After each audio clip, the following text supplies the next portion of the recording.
नमस्कार, मैं पुनीत कुमार, राजस्व कर्मचारी।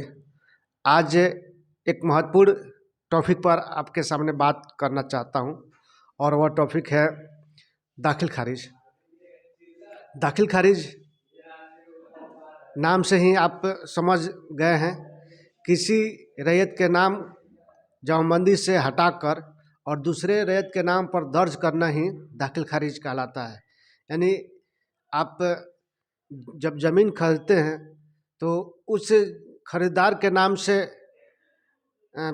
जो बेचने वाला है उसके नाम से हटाकर और खरीदने वाले के नाम पर दर्ज करना ही दाखिल खारिज कहलाता है।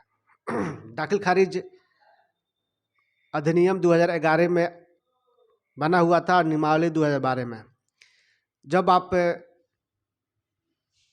किसी ज़मीन खरीदते हैं तो निबंधन कार्यालय द्वारा आप रजिस्ट्री कराते हैं।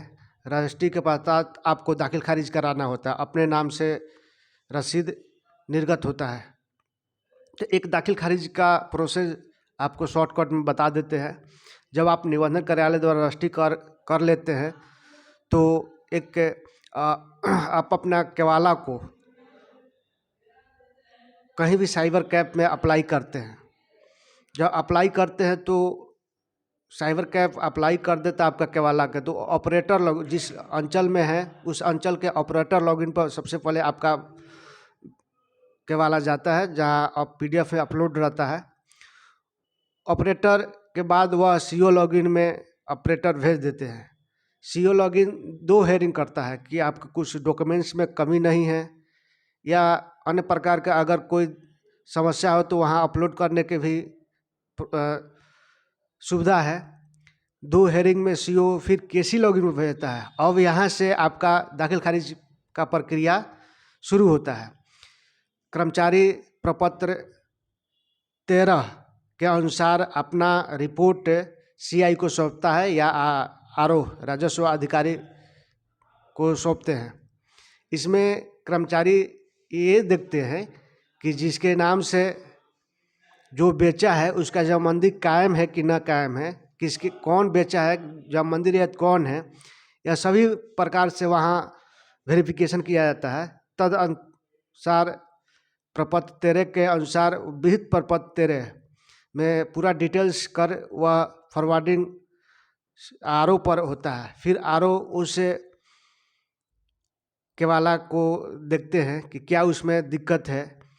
जो कर्मचारी के रिपोर्ट पर अगर सही रहे तो फिर वह फॉरवर्डिंग CO लॉगिन में चला जाता है। CO लॉगिन में जाने के बाद प्रपत्र जो होता है 11 और 12 आम खास सूचना होता है। आम खास सूचना के समय सीमा 14 डेज यानी 14 दिन तक रहता है। 14 दिन तक आपको सूचना किया जाता है जो बेचने वाला होता है उसको कि यह ज़मीन किसी धोखाधड़ी में रजिस्ट्री नहीं हुआ है या अन्य तरीके से यह गलत नामांतरण नहीं दाखिल खारिज हो रहा है। यह सारी सुविधा उसमें भेजा जाता है और 14 दिन का यह आम खास सूचना होता है। उसके उपरांत जब उसमें कोई आपत्ति नहीं आता है तो CO साहब के द्वारा बिना आपत्ति वाला केस जो दाखिल खारिज होता है वो 35 दिनों में निष्पादन किया जाता है।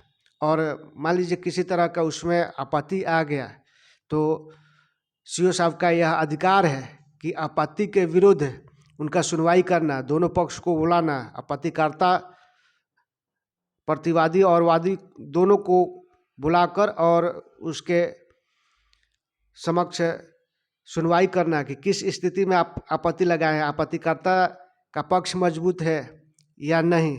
इस स्थिति में उस दाखिल खारिज का समय सीमा 75 दिनों का होता है। और मतलब उसमें जब सुनवाई पूर्ण हो जाती है तो आपको शुद्धि पत्र जो प्रपत्र 14 में आपको निर्गत किया जाता है। निर्गत के अनुसार शुद्धि पत्र निर्गत के बाद स्वयं जमाबंदी क्रिएट हो जाता है। अब ऑनलाइन में जमाबंदी क्रिएट करने का आवश्यकता नहीं है। पेज और वॉल्यूम से आपका जिस मौजा में है उस मौजा में जमाबंदी क्रिएट हो जाता है।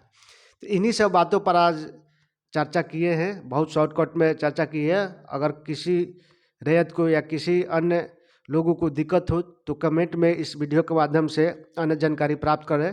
तब तक के लिए नमस्कार।